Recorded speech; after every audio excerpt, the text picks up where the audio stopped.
โดยกับสบายดีเด้อพี่น้องเด้อมื้อนี้ก็อยู่ที่เตาถ่านคือเก่าพี่น้องเอ้ยมื้อนี้กำลังเริ่มพากันถมพากันตัดผดมาใส่แต่เช้าพุ่นหาก็ได้ทั้งหัวมันผมกำลังเริ่มถม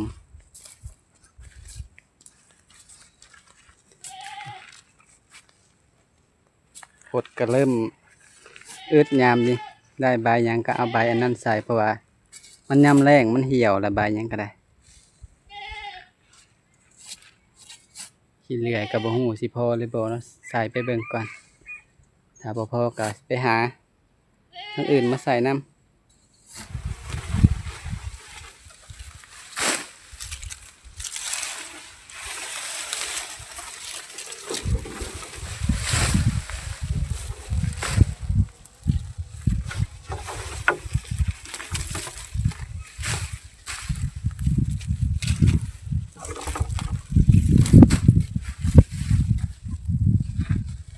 ผดก็มีแต่ใบเป้าพี่น้อง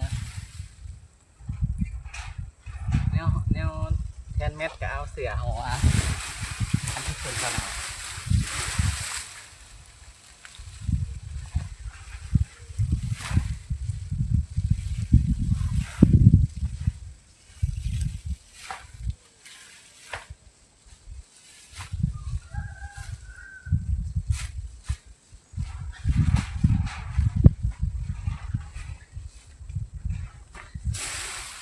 พากันไปหาเอาใบเป้าแต่เสาๆ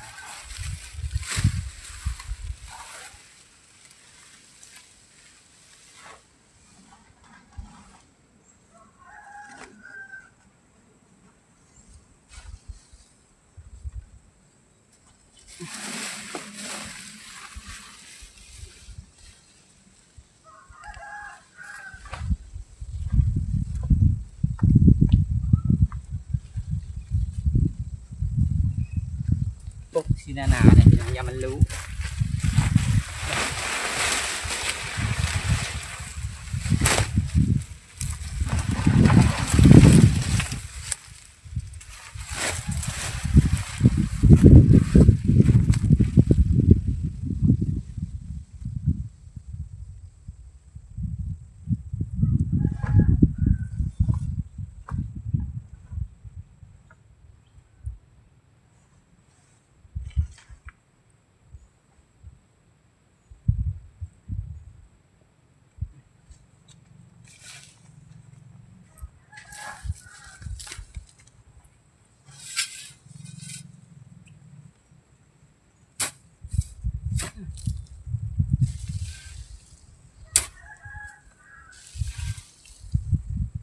ก็มีสองอัน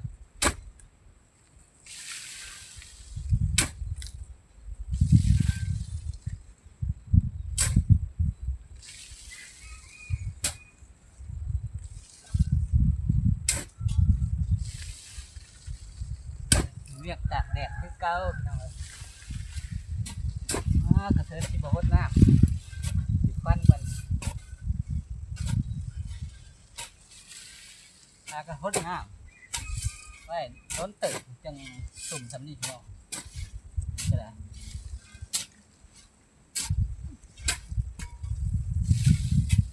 พันไปพันใส่กล่องแล้วคนควันพี่น้องเห็ดใกล้กันบ่ได้อยู่คนละขา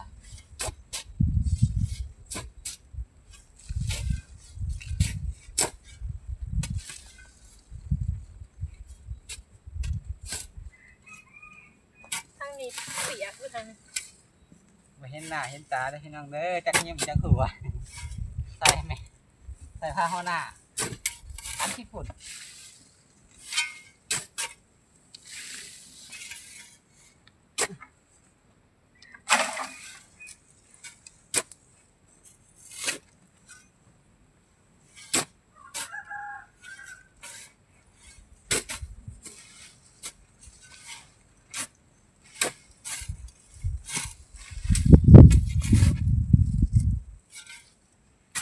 ใส่พดสำได้ทมไปสำนั่งงานพดเหี่ยวแล้วมันสิห่างออกแล้วมันสิปบบ่ได้ทีเดียวสิได้ลงสิไม้ก็เลยทมน้อยๆหนึง ก็พกไปนอนหนึ่งก็พากันผมเลย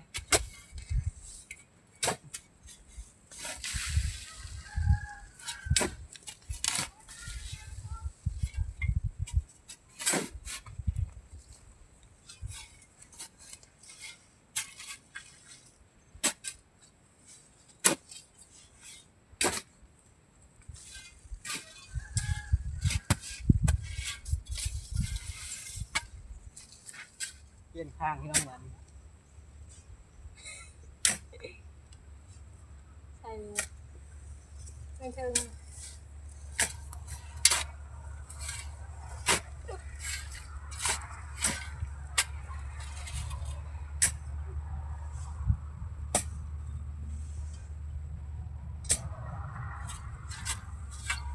เอาหดแหละมันเลยบ่เปียกปานนั้นบนนะปุ๊บบ่สู โอ้ ง ย บ่ มันเจ็บๆ บ่แห้งเนาะมันพอทมได้แล้ว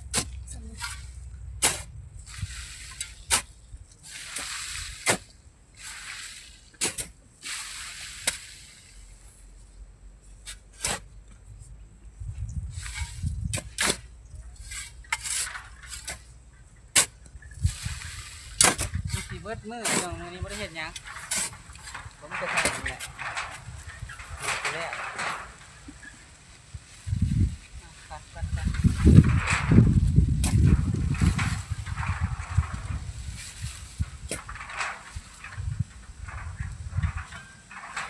ใช่แต่ล่มเลย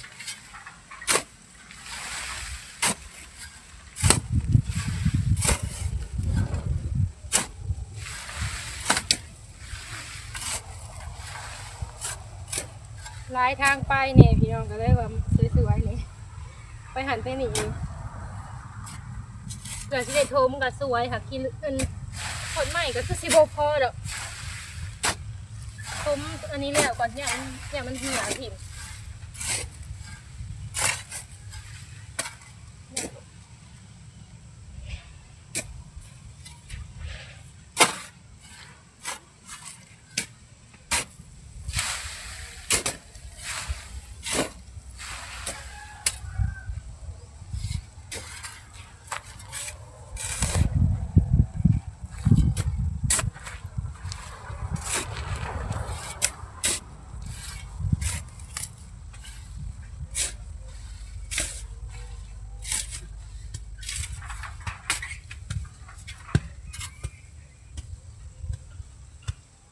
ยังไงทั้งหน้าพี่น้องทั้งเทิงพี่กระทมมาแล้วพอปกผดไว้มาให้ผดเหี่ยว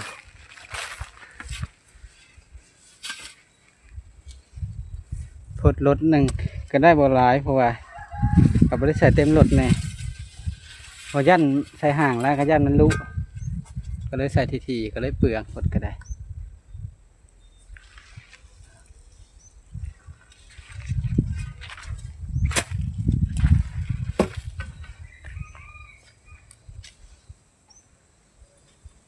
ยังครึ่งหนึ่งมาพี่มือนี้ก็คือสิพากันถมเบิ้ลมืออันนี้หลังกะสีเก็บมาแต่ทั้งบนน้องละตีเคยอยู่พุ่นละมาเห็ดโถระบายอากาศให้ไฟลุกหาก็ได้4 อันหักโตสั่นตัวยาวยาวกัเอาเลยเพราะเสียดายไม่อยากตัดนะมีแต่ผดเป่าเด้อเห็นผดยังงามก็เอาผดอันนั้นเลย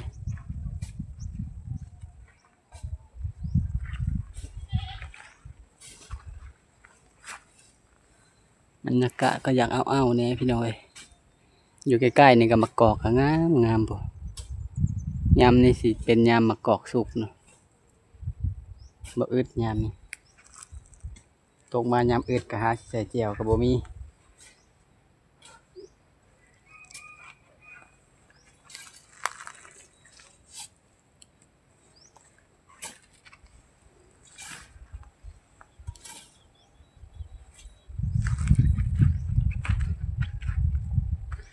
ว่าพากันเฮ็ดแต่เช้าอีพี่น้องมันหักเป็นสายเพื่อ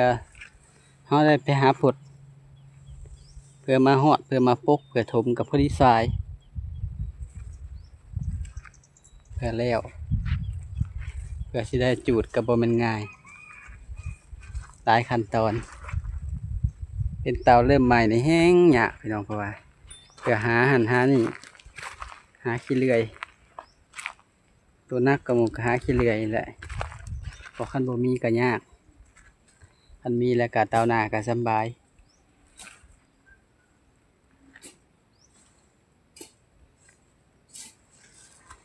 มาตีเป็นส่วนไว้ทางข้างสีใกล้กับส่วนพัก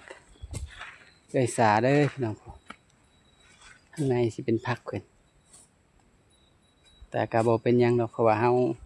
โอบไว้แล้วมันก็บ่ร้อนใส่กัน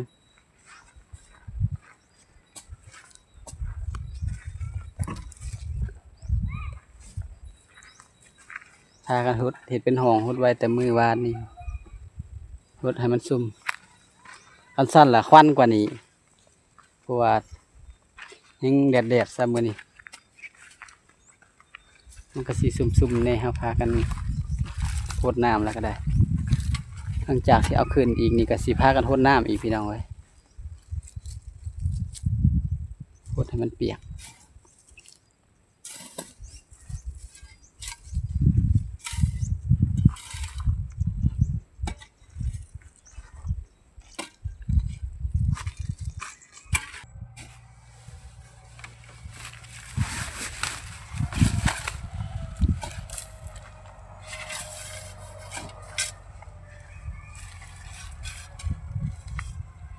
มาถมทั้งหัวให้มันแล้วพี่น้อง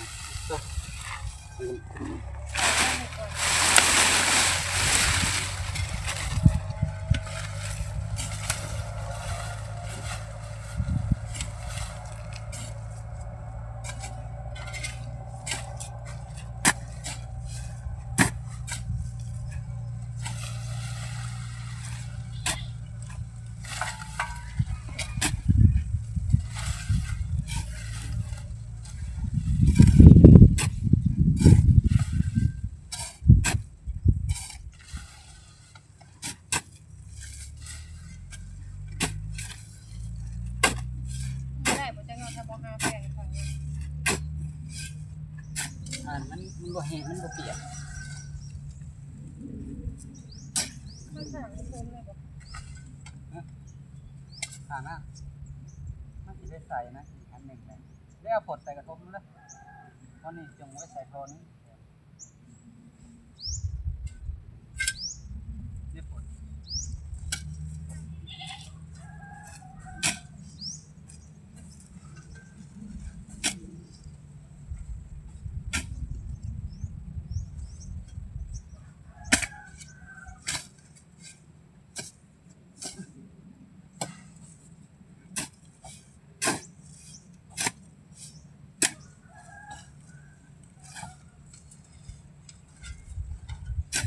เลยให้มันน้อยเลยเห็ดอยู่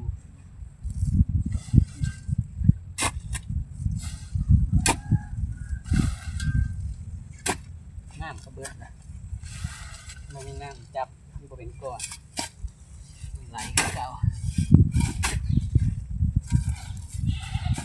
ลายจังหาแป้งก่อนถ้ามันลายได้ขึ้นเนี่ยแก้ก็ได้ หัวหน้ามันสั้นตัวเก่า หาเอาแป้งเขา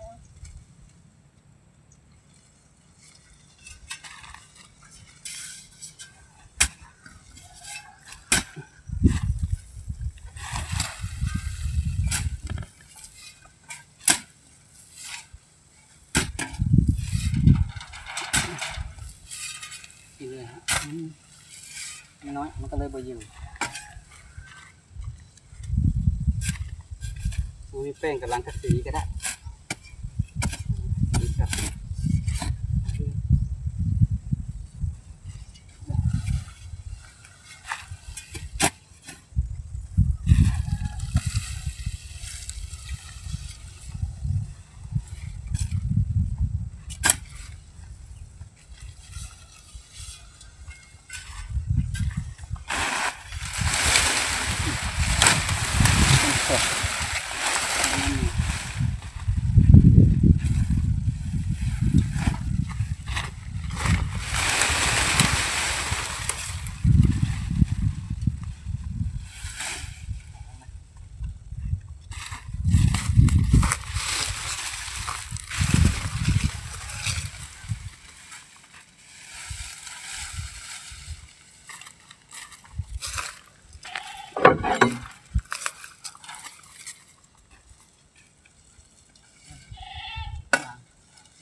นใส่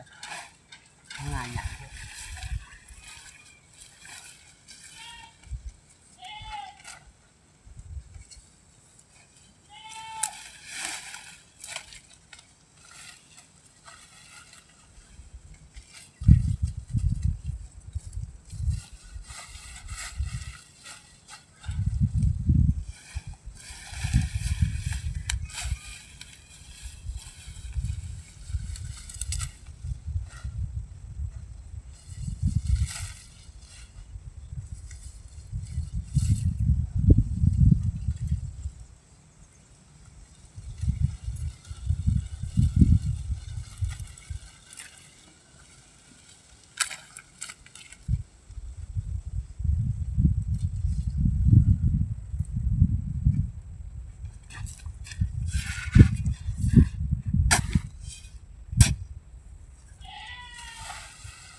กระยันบ่พอพี่น้องหางก็ได้นั่นนึงยันขี้เหร่บ่พอแต่สิได้หาใส่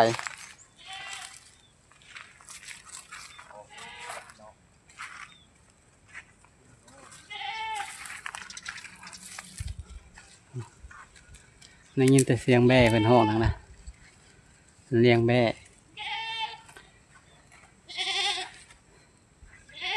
ยังมาตีโซนใบไม้ใส่ต้นฝดใส่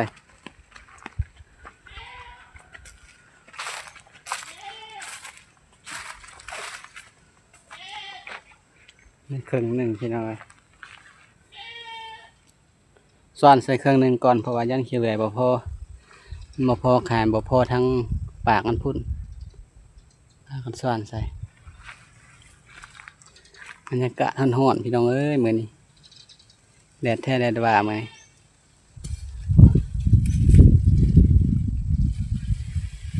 ใครแต่มีลมอยู่น้อยนึงตัดใบไม้เพราะบ่ร้อนแห้งปานใดผดกระหาตัดเอาตามใกล้ๆหมู่นี้น้ำตัดเอาใบแก่ใบอื่นปนน้ำใบเป้ากับพอ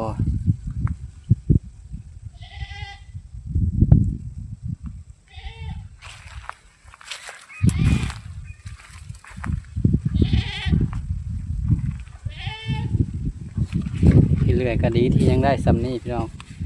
คิดว่าสิบ่ได้ซ้ำนี่ซ้ำจะได้หาจนเบิดนี่แหละตัดไปสั่นมาเราได้ยังได้ใส่ซ้ำนี่ก็ถือว่าหลายเติบคนกะสีบ่หลายปานใดกะสีไข่นี่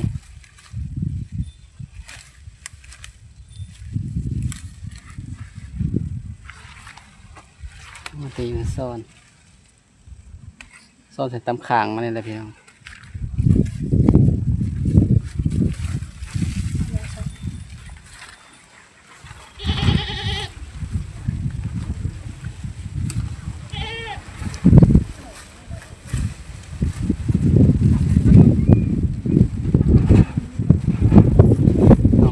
แจกโอ้ยบนสอดใส่กระกองใหญ่เติบเลยพี่น้องเนี่ย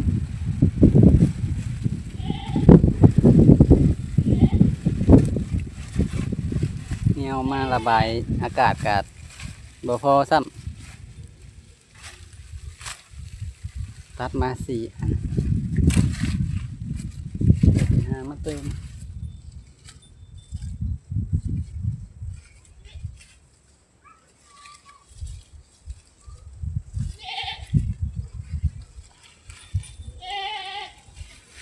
พากันหาทมก่อนบัดนี้พี่น้องเลย สำหรับคลิปนี้บางเก่งก็สิขอตัวจบคลิปลงเพียงเท่านี้แล้วพี่น้องเด้อในคลิปหน้าพอกันใหม่สำหรับคลิปนี้ขอกล่าวคำว่าสบายดีเด้อพี่น้องเด้อ